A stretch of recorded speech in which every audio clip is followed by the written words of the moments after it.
Hello है friend, आज मुंबई की फेमस बड़ा पाव बनाएंगे जो सूरत में भी बड़ा पाव बहुत ही प्रसिद्ध है। चलिए इसके लिए सबसे पहले हम आलू को बॉयल करते हैं। तो आलू बॉयल हो तब तक हम अदरक लहसुन और मिर्ची की पेस्ट बना लेते हैं। थोड़ी दरदरा ही पेस्ट बनाइएगा। हाँ चलिए तब तक हम लोग इसका पेस्ट बनाकर रेडी करते हैं। इसे ग्राइंडर में अच्छी तरह से पेस्ट कर लीजिए। तो दरदरा ही लगे। इसके बाद मैं प्याज लेती हूँ, उसी में कटिंग करते। देखिए प्याज अदरक लहसुन का पेस्ट जो दरदरा पीसी हुई है। फिर धनिया पत्ती तीनों एक प्लेट में रखेंगे। चलिए मैं आलू तब तक बॉयल कर रहे थे। वो जो आलू बॉयल हो गई है उसे अच्छी तरह से आप मसल लीजिए। देखिए मसल के एक साइड कर दिए। तब तक मैं इधर कढ़ाई गरम करती हूँ। कढ़ाई में आप तेल गरम करने दीजिए। जब तेल गरम हो जाए तो उसमें राई के दाने डालिए, फिर जीरा डालिए। फिर चटकने लगे तो एक चुटकी हींग अब उसमें डाल दीजिए। बहुत ही टेस्ट लगती है हींग में। फिर कटी हुई जो प्याज मैंने काटा था वो मैंने डाल दिया। इसे एक दो बार मैंने चलाया। देखिए मैं चलाने के बाद फिर आप अदरक लहसुन और आदि के जो दरदरा पीसे थे उसके आधी में डाल दूँगी और आधी रख दूँगी। फिर से मैं उसे अच्छी तरह से दो बार चलाऊँगी। फिर हल्दी पाउडर, फिर आप मसाले डालिए। मिर्ची पाउडर, रेड चिली पाउडर, धनिया पाउडर और सारे मसाले फिर डालिए। नमक स्वाद अनुसार आप डालिए। फिर गोल मिर्च पाउडर, जीरा पाउडर, गरम मसाले पाउडर इस प्रकार आप डालिए और फिर उसे भूनिए। थोड़ा रेड करके भून लीजिए। रेड करके चलाइए। रेड हो जाए तो फिर इसमें आलू मसले हुए आलू को आप डाल लीजिए। आलू को भी अच्छी तरह से आप उसे भून लीजिए जब तक रेड ना हो। इसे मैं रेड करके भून रही हूँ। कितना जब मसाले भून जाए तो उसे फिर धनिया पत्ता काट करके धनिया पत्ता भी उसमें डाल जो टेस्ट बढ़ाती है आलू को। उसे अब जब अच्छी तरह से वो भी चल जाए भूना जाए तो उसे गैस बंद कर दीजिए। अब उसे ठंडे होने के लिए छोड़ दिए। चलिए इधर से मैं बेसन में आधी बेसन चाल लेंगे। बेसन में जो बची हुई अदरक लहसुन जो बची हुई थी आधी की वो उसमें आधी डाल दूँगी। फिर हल्दी पाउडर, धनिया पाउडर सारे मसाले फिर से डालिए। नमक स्वाद अनुसार, फिर गोल मिर्च पाउडर, जीरा पाउडर, लाल मिर्च पाउडर इस प्रकार सारी अब मसाले फिर से गरम मसाला इस प्रकार सारी मसाला आप उसमें सूखी मसाला डाल दिए। एक चुटकी हींग डाल दीजिए इसमें भी लगेगी। फिर अच्छी तरह से मिला के इसे काढ़ा। फिर 2 चम्मच आप रिफाइंड ऑयल गरम करके डालिएगा जिससे एक खास्ता और बड़ा बनेगी जो बड़ा पाव की बड़ा बनेगी। देखिए इसे फिर हल्का हल्का पानी मिलाकर उससे हल्का सा गाढ़ा घोल बनाए। घोल पतला नहीं कीजिएगा। फिर उसे ढक के लिए थोड़ा 10 मिनट के रेस्ट होने के लिए देते। फिर आप तेल गरम कीजिए। तेल गरम हो रही है तो उसमें वो बेसन बची हुई जो मैंने बेसन घोला तो बेसन को इसी तरह छोलने से लेकर मतलब चम्मच से लेकर उसमें इस तरह डालेंगे। देखिए जैसे मैं डाल रही हूँ इस प्रकार में इसे तल के निकाल। जब रेड हो जाए कुरकुरी हो जाए तो एक प्लेट में से निकाल दूँगे। फिर बचे हुए तेल में फिर आप लहसुन की कली डालिए। छील के लहसुन की कली डालिए। फिर बादाम देखिए बादाम जो मूंगफली के दाने होते हैं वो डालिए। उसे भी फ्राई कीजिए। मूंगफली के दाने फ्राई कीजिए। मूंगफली के दाने फ्राई करके इस प्रकार आप रेड करके निकाल लीजिए। अब लहसुन की कली भी इसमें फ्राई करेंगे। इस प्रकार आप बेसन को भी फ्राई कीजिए। मूंगफली के दाने और लहसुन तीनों को फ्राई करके निकाल देंगे। इसकी मैं एक मसाला बनाऊंगी, तीखी मसाला जो बड़ा पाव में डाली जाती है। चलिए इसके लिए देखिए मैंने रेडी कर लिया। बेसन को भी जो मैंने छान के निकाला था उसको भी इस प्रकार मैंने ग्राइंडर में रख दिया। फिर मैंने जो लहसुन की कली को मैंने फ्राई किया था वो भी मैंने ग्राइंडर में डाल रही हूँ। फिर मूंगफली के दाने जिसे मैंने फ्राई किया था उसे भी हम ग्राइंडर में डाल दे रहे हैं। अब नमक स्वाद अनुसार डाल दीजिए। फिर आप कश्मीरी मिर्च पाउडर डालिए जो अच्छी लगी जाती तीखी। फिर हल्की सी आप लाल मिर्च पाउडर डालिए, उसे ब्लेंडर में पीस के देखिए दरदरा भून दीजिए। आप जो लंबी वाली मिर्च आती है, वो लंबी वाली मिर्च इसकी पकौड़ी बनाएंगे जो बड़ा पाव से बड़ी टेस्टी लगती है, बहुत अच्छी लगती है। इस पर लंबी वाली मिर्च लीजिए जो तीखी नहीं होती, बहुत कम तीखी होती है।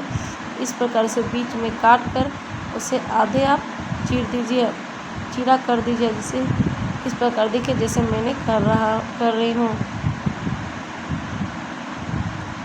इस प्रकार से आप मिर्ची को लंबे साइज में बीच में करके काट दीजिए। इसकी पकौड़ी बहुत ही अच्छी लगती है, जो बड़ा पाव के संग खाई जाती है, जो फेमस है। देखिए इस प्रकार आप कढ़ाई में तेल गरम कीजिए। जब कढ़ाई में तेल गरम होने के लिए दे दीजिए, वही मिर्ची को, जैसे मैंने मिर्ची की तो बेसन के घोल में मिलाकर उसे तल लीजिए। मिर्ची की पकौड़ी बनाकर निकाल लीजिए।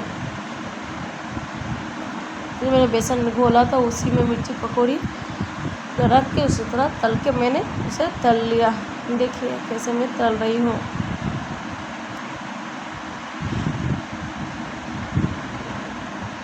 रेड हो जाए तो दोनों तरफ से रेड अच्छी तरह से तल लीजिए, जब तक रेड ना हो तब तक। तो मेरी पकौड़ी तल रही है, मिर्ची की पकौड़ी। आप इस तरह का बड़ा पाव घर में ज़रूर ट्राई कीजिएगा, जो बहुत ही अच्छा लगता है खाने में। ये पकौड़ी तो मस्त लगती है, मिर्ची की पकौड़ी जो तीखी भी नहीं होती है। इसे कोई भी पकौड़ी खा सकते हैं। देखिए मैंने पकौड़ी को तल रही हूँ, तो मेरी पकौड़ी तल गई है। मैंने इसी तरह मैंने सारे पकौड़ी को निकाल दिया। मिर्ची की पकौड़ी मैंने निकाल दिया। चलिए अब जो मैं आलू का मसाला जो मैंने भूना था, उसे मैं बड़े साइज में बड़े बड़े गोल करके बड़ा करूँगी। बड़े साइज में से गोल करूँगी। जैसे देखिए मैं जैसे वीडियो में मैं दिखा रही हूँ। ये पाव के अंदर बड़ा पाव, इसी को बड़ा पाव में ये डाले जाते हैं। इस तरह मैंने बड़े बड़े गोल कर लिया। अब जो मेरे बेसन के बची हुई घोल थी, उसमें से ये वाली मिला लूँगी अच्छी तरह से। चारों तरफ से मैं लपेट लेती हूँ। लपेट के फिर गरम तेल करूँगी, उसी गरम तेल में मैं इसे भी तल लूँगी। देखिए मैं बड़े को तल रही हूँ। अब दोनों साइड रेड हो जाए तो तल जाए, उसे दोनों तरफ साइड से अब उसे तल लीजिए। जब तल जाए अच्छी तरह से रेड हो जाए तब उसे निकाल लीजिए। देखिए मेरे हो गई है तेल करके अच्छे तरह से। आप इस तरह निकाल लीजिए सारे बड़े को। अब देखिए बड़े पाव के लिए रेडी है। एक पाव लीजिए, पाव के बीच में से चीर मारिएगा। 3 तरफ आप इसको बीच से काट दीजिएगा, एक साइड आप छोड़ दीजिएगा। ये पाव भाजी के पाव जो आते हैं वो पाव, उसके ऊपर मैंने चीज़ लगाया। देखिए चीज़ जो आते हैं उसे इस चीज़ को अच्छी तरह से इसे फैला लीजिएगा। ये चीज़ से बड़ा पाव का टेस्ट और बढ़ा देता है। देखिए चीज़ को चारों तरफ से फैला लीजिए।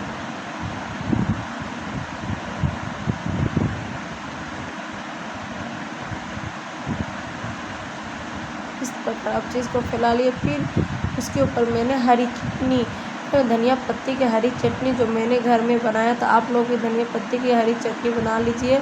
धनिया पत्ती आप उसमें लहसुन की कली, फिर मिर्ची और नमक देकर इस चटनी, टमाटर देकर वो चटनी आप घर में तैयार कर सकते हैं। धनिया पत्ती की हरी चटनी फैला लीजिए। फिर उसके ऊपर जो मैंने सूखी मसाला बनाए थे मूंगफली दाने और बेसन की, वो उसको उस तरफ फैला लीजिए। जो तीखी मसाले बनाए थे मैंने, उस तरह वो फैला लीजिए। फिर एक बड़ा रखिए। फिर इस तरह आप ढक के इस तरह से इस तरह आप कर लीजिए। एक और देख लीजिए, इस साइड का एक और देख लीजिए अच्छी तरह से। देखिए बीच में एक चीज़ मैंने मारा, 3 भाग मैंने कट किया और 1 भाग मैंने छोड़ दिया। देखिए फिर इसमें मैंने एक साइड में चीज़ लगा लिया। मैंने जो अमूल की चीज़ आती है अवेलेबल मार्केट में, अच्छी तरह से अवेलेबल है। ये चीज़ को आप डाल सकते हैं। अगर आपको चीज़ अच्छी नहीं लगती तो आप इसे